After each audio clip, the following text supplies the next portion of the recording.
তাই সে একটু তাড়াতাড়ি চলেন। এত তাড়াহুড়া করতেছেন কেন? ঠান্ডা মাথায় করতেছেন, মাথা গরম করেন না। আপনি যে এত বড় কিপটা সেটা আমি আজকে জানলাম। আমি আবার কি করলাম? আজকে আপনার মেয়ের বিয়া, অথচ একটা গেট বানান নাই। কাজী সাহেব, আপনি ভুল বুঝতেছেন, আমরা কোনো কিপটামি করি। পাত্র বিদেশ থেকে, তাহলে বিয়ে হবে কেমনে? কেন টেলিফোনে বিয়ে হইব? আমি আরো সকাল থেকে এক গ্লাস পানিও খাইলাম না, ভাবলাম বিয়ে বাড়িতে যাবো, একটু ভালো মন্দ খামো। এটা কেমন কথা কইলা কাজী? আরে খালি পেটে বিয়ে পড়াবা কেন? তোমার জন্য খাওয়ান দাওয়ার ব্যবস্থা আছে। আমার ছেলেটা যখন 6 মাস পরে দেশে ফিরে আসবো তখন বড় করে অনুষ্ঠান করবো। আসসালামু আলাইকুম কাজী সাহেব।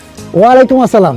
আসলে কাজী সাহেব, বকুলের ছবি যখন আমি দেখছি প্রথম দেখাতেই বকুলকে আমার ভালো লেগে গেছে। ও আচ্ছা আচ্ছা, বুঝছি বুঝছি।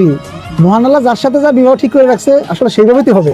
যাই হোক, আর সময় নষ্ট না করি বিয়ের কাজটা শুরু করে ফেলি। আপনি যদি রাজি থাকেন বলেন বিসমিল্লাহ কবুল।